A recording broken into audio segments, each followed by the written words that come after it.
Сегодня я бы хотела поделиться с вами результатами нашей работы за последнее время. Я думаю, что вам это важно знать, чтобы понимать, что процесс идет, и он не останавливается ни на минуту. Конечно, это далеко не все, что мы делаем, но тем не менее стоит рассказать про определенные шаги команды нашего дома. Первое. Про универсальную юрисдикцию. Как вы знаете, Генеральная прокуратура Литвы открыла первое досудебное расследование по избиению и пыткам в отношении гражданина Беларуси и совладельца столичного цветочного магазина «Первый цветной» Максима Хорошина. И это отличная новость для нас. Также вы, конечно, знаете, что мы постоянно вас просим присылать нам документы о репрессиях и коррупции. И я очень благодарна всем тем, кто присылает. И вот, мы связались с литовскими адвокатами и поговорили с белорусами, которые попали под пытки и репрессии. Сейчас мы выбрали две ситуации, когда люди пережили ужасные пытки. И с понедельника литовские адвокаты приступают к работе и готовят новые два кейса, два случая, чтобы открыть по ним досудебное расследование. Литовские адвокаты, конечно, дороговаты, но я знаю качество их работы, и поэтому оплата ее имеет смысл. И я хочу сказать спасибо огромное всем, кто поддерживает финансово наш дом. Благодаря именно этой поддержке у нас есть возможность оплатить литовских адвокатов. Как я уже сказала, с понедельника адвокаты приступают к работе над документами. Мы сейчас готовим эти документы, и мы надеемся, что до Нового года, или в начале января, Генеральная прокуратура Литвы по двум пакетам документов от нашего дома откроет новые уголовные дела в отношении боевиков. Как только мы отработаем алгоритм и процедуру подачи, мы продолжим по накатанной подавать всех остальных, кто нам прислал документы, конечно, предварительно получив согласие у них. Так что будем держать вас в курсе по всей работе литовских адвокатов, нашей работе и как продвигаются дела с возбуждением уголовных дел по универсальной юрисдикции. Второе. Международный уголовный суд в Гаге. Собственно, про Гагу все говорят давно. И довольно много организаций угрожает этим самым судом. А вот мы как раз не могли понять, какая же там процедура подачи и в чем, собственно, заключаются проблемы. Наконец-то сейчас мы более-менее выяснили для себя все нюансы.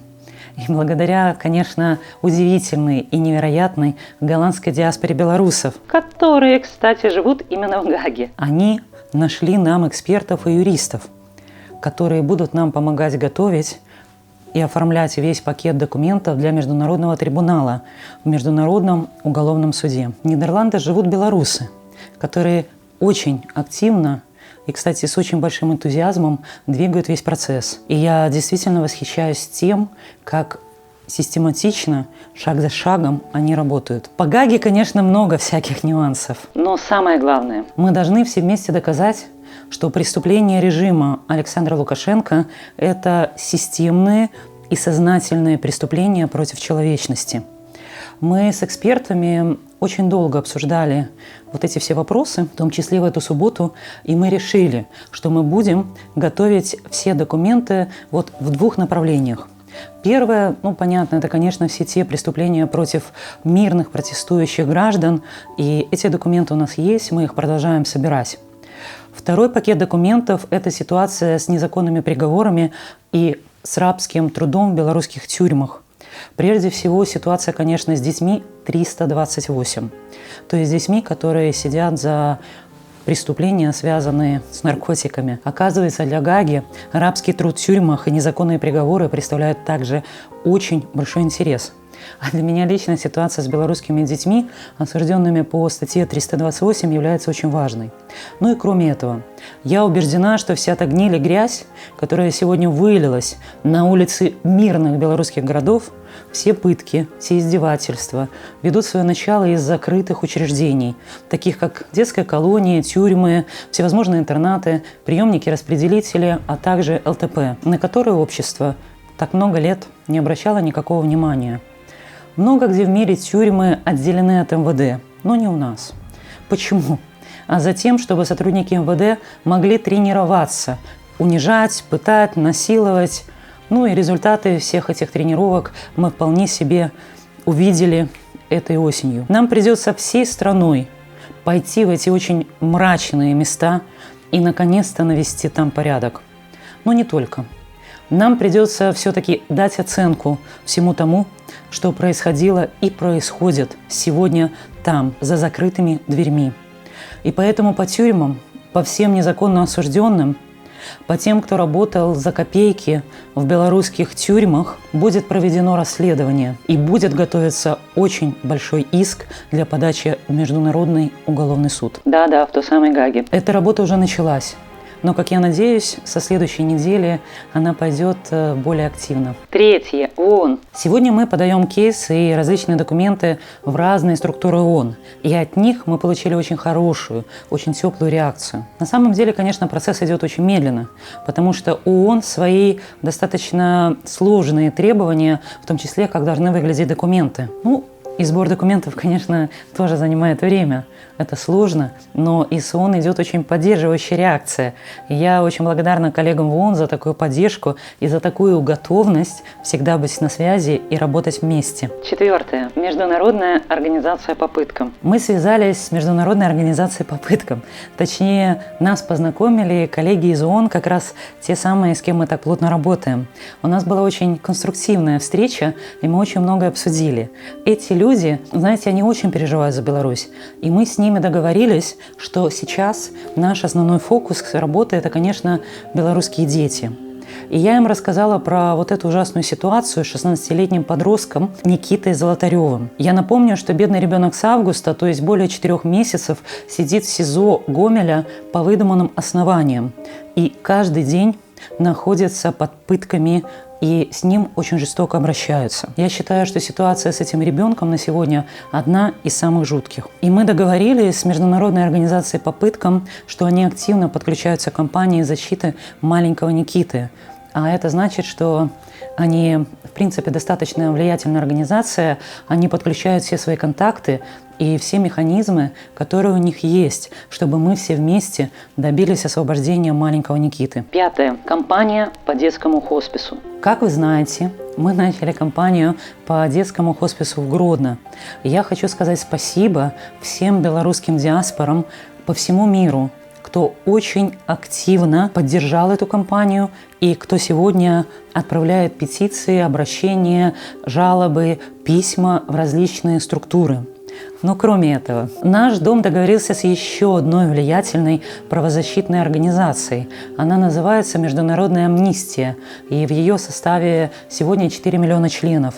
Международная амнистия начала свою собственную срочную акцию в защиту детского хосписа в Гродно. А это значит, что огромное количество людей по всему миру, которые поддерживают международную амнистию, начали писать письма Лукашенко, Каранику и в другие структуры. Конечно, с требованием прекратить давление на детский хоспис Гродно. Также, благодаря нашей работе с Международной амнистией, баронесса Хелич из Британской палаты лордов обратилась в английский МИД с требованием более активно отреагировать и защитить детский хоспис Гродно. Также нашу кампанию по детскому хоспису поддержал Европарламент.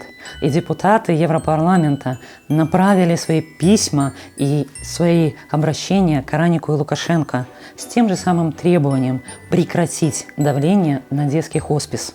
Также Комитет по правам ребенка в ООН очень активно занялся ситуацией вокруг детского хосписа. Они сейчас готовят свою собственную реакцию и будут организовывать свою собственную кампанию на все, что происходит сегодня с детским хосписом.